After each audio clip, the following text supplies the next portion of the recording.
महादेव कहते हैं सफलता जिस ताले में बंद रहती है वो दो चाबियों से खुलती है, एक कठिन परिश्रम और दूसरा दृढ़ संकल्प। मैं भूतकाल, वर्तमान और भविष्य काल के सभी जीवों को जानता हूँ, लेकिन वास्तविकता में मुझे कोई नहीं जानता है। जो दान कर्तव्य समझकर बिना किसी संकोच के किसी जरूरतमंद व्यक्ति को दिया जाए वो सात्विक माना जाता है। जो पुरुष सुख तथा दुख में विचलित नहीं होता और इन दोनों में संभाव रहता है वो निश्चित रूप से मुक्ति के योग्य है। कर्म वो फसल है जिसे इंसान को हर हाल में काटना ही पड़ता है, इसलिए हमेशा अच्छे बीज बोए ताकि फसल अच्छी हो। जो लोग भक्ति में श्रद्धा नहीं रखते वे मुझे पा नहीं सकते, अतः वे इस दुनिया में जन्म मृत्यु के रास्ते पर वापस आते रहते हैं।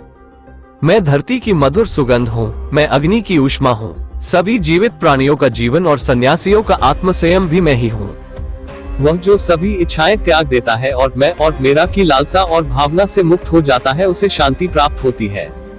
मेरे लिए ना कोई घृणित है ना प्रिय, किंतु जो व्यक्ति भक्ति के साथ मेरी पूजा करते हैं वो मेरे साथ है और मैं भी उनके साथ हूँ।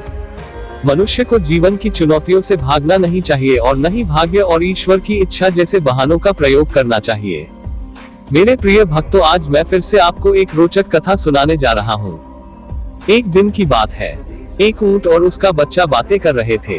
बातों बातों में ऊंट के बच्चे ने उससे पूछा, पिताजी, बहुत दिनों से कुछ बातें सोच रहा हूँ, क्या मैं आपसे उनके बारे में पूछ सकता हूँ? ऊंट बोला, हाँ बेटा, जरूर पूछो बेटा, मुझसे बन पड़ेगा तो मैं जवाब जरूर दूंगा। हम ऊँटों के पीठ पर कुबर क्यों होता है पिताजी? ऊंट के बच्चे ने पूछा। ऊंट बोला, बेटा, हम रेगिस्तान में रहने वाले जीव हैं। हमारे पीठ में कुबर इसलिए है ताकि हम इसमें पानी जमा करके रख सके। इससे हम कई दिनों तक बिना पानी के रह सकते हैं। अच्छा, और हमारे पैर इतने लंबे और पंजे गोलाकार क्यों हैं? ऊंट के बच्चे ने दूसरा प्रश्न पूछा। जैसा मैं तुम्हें बता चुका हूँ कि हम रेगिस्तानी जीव हैं। यहाँ की भूमि रेतीली होती है और हमें इस रेतीली भूमि में चलना पड़ता है। लंबे पैर और गोलाकार पंजे के कारण हमें रेत में चलने में सहूलियत होती है। अच्छा, मैं हमारे पीठ में कुबर, लंबे पैर और गोलाकार पंजों का कारण तो समझ गया, लेकिन हमारी घनी पलकों का कारण मैं समझ नहीं पाता। इन घनी पलकों के कारण कई बार मुझे देखने में भी परेशानी होती है। ये इतनी घनी क्यों है? ऊंट का बच्चा बोला, बेटे, ये पलकें हमारी आंखों की रक्षा कवच है। ये रेगिस्तान की धूल से हमारी आंखों की रक्षा करते हैं। अब मैं समझ गया कि हमारी ऊंट में कुबर पानी जमा कर रखने, लंबे पैर और गोलाकार पंजे रेतीली भूमि पर आसानी से चलने और घनी पलकें धूल से आंखों की रक्षा करने के लिए है। ऐसे में हमें तो रेगिस्तान में होना चाहिए ना पिताजी? फिर हम लोग इस चिड़ियाघर में क्या कर रहे हैं? महादेव कहते हैं, प्राप्त ज्ञान, हुनर और प्रतिभा तभी उपयोगी है जब आप सही जगह पर हैं, अन्यथा सब व्यर्थ है। कई लोग प्रतिभावान होते हुए भी जीवन में सफल नहीं हो पाते क्योंकि वे सही जगह क्षेत्र पर अपनी प्रतिभा का इस्तेमाल नहीं करते। अपनी प्रतिभा व्यर्थ जाने मत दे। हे भक्तों, मनुष्य को परिणाम की चिंता किए बिना, लोभ लालच बिना एवं निस्वार्थ और निष्पक्ष होकर अपने कर्तव्यों का पालन करना चाहिए। जिस तरह प्रकाश की ज्योति अंधेरे में चमकती है, ठीक उसी प्रकार सत्य भी चमकता है। इसलिए हमेशा सत्य की राह पर चलना चाहिए। जिस मनुष्य के अंदर ज्ञान की कमी और ईश्वर में श्रद्धा नहीं होती, वो मनुष्य जीवन में कभी भी आनंद और सफलता को प्राप्त नहीं कर पाता। जब इस धरती पर पाप, अहंकार और अधर्म बढ़ेगा तो उसका विनाश कर धर्म की पुनः स्थापना करने हेतु मैं अवश्य अवतार लेता रहूंगा। वो व्यक्ति जो अपनी मृत्यु के समय मुझे याद करते हुए अपना शरीर त्यागता है, वो मेरे धाम को प्राप्त होता है और इसमें कोई संशय नहीं है। जन्म लेने वाले के लिए मृत्यु उतनी ही निश्चित है जितना कि मृत होने वाले के लिए जन्म लेना। इसलिए जो अपरिहार्य है उस पर शोक मत करो।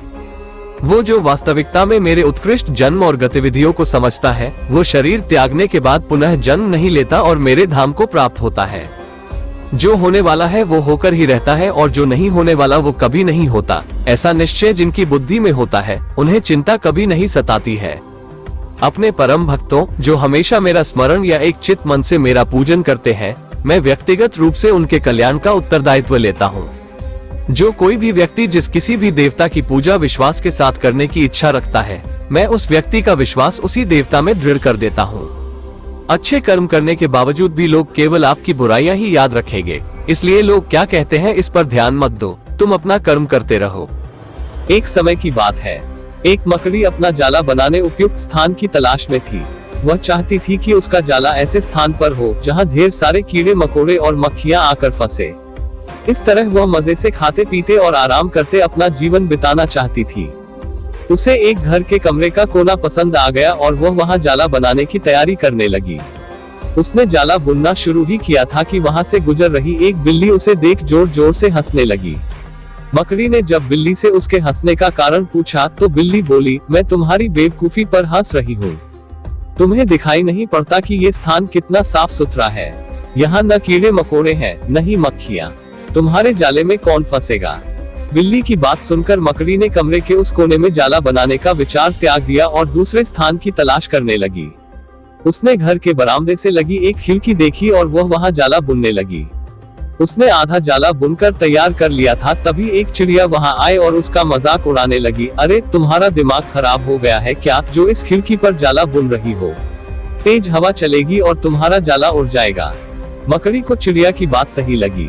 उसने तुरंत खिड़की पर जाला बुनना बंद किया और दूसरा स्थान ढूंढने लगी। ढूंढते ढूंढते उसकी नजर एक पुरानी अलमारी पर पड़ी। उस अलमारी का दरवाजा थोड़ा खुला हुआ था। वह वहां जाकर जाला बुनने लगी। तभी एक कॉकरोच वहां आया और उसे समझाइश देते हुए बोला, इस स्थान पर जाला बनाना व्यर्थ है।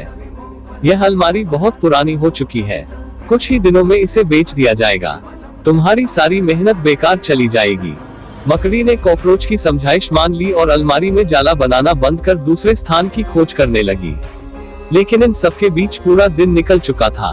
वह थक गई थी और भूख प्यास से उसका हाल बेहाल हो चुका था। अब उसमें इतनी हिम्मत नहीं रह गई थी कि वह जाला बना सके। थक हार कर वह एक स्थान पर बैठ गई। वहीं एक चींटी भी बैठी हुई थी। थकी हारी मकड़ी को देख चींटी बोली, मैं तुम्हें सुबह से देख रही हूँ। तुम जाला बुनना शुरू करती हो और दूसरों की बातों में आकर उसे अधूरा छोड़ देती हो। जो दूसरों की बातों में आता है उसका तुम्हारे जैसा ही हाल होता है। चींटी बात सुनकर मकड़ी को अपनी गलती का एहसास हुआ और वो पछताने लगी। महादेव कहते हैं, अक्सर ऐसा होता है कि हम नया काम शुरू करते हैं और नकारात्मक मानसिकता के लोग आकर हमें हतोत्साहित करने लगते हैं। वे भविष्य की परेशानियां और समस्याएं गिनाकर हमारा हौसला तोड़ने की कोशिश करते हैं। कई बार हम उनकी बातों में आकर अपना काम उस स्थिति में छोड़ देते हैं जब वह पूरा होने की कगार पर होता है और बाद में समय निकल जाने पर हम पछताते रह जाते हैं। आवश्यकता है कि जब भी हम कोई नया काम शुरू करें तो पूर्ण सोच विचार कर करें और उसके बाद आत्मविश्वास और दृढ़ निश्चय के साथ उस काम में जुट जाएं। काम अवश्य पूरा होगा। जीवन में सफलता प्राप्त करनी है तो लक्ष्य के प्रति ऐसा ही दृष्टिकोण रखना होगा।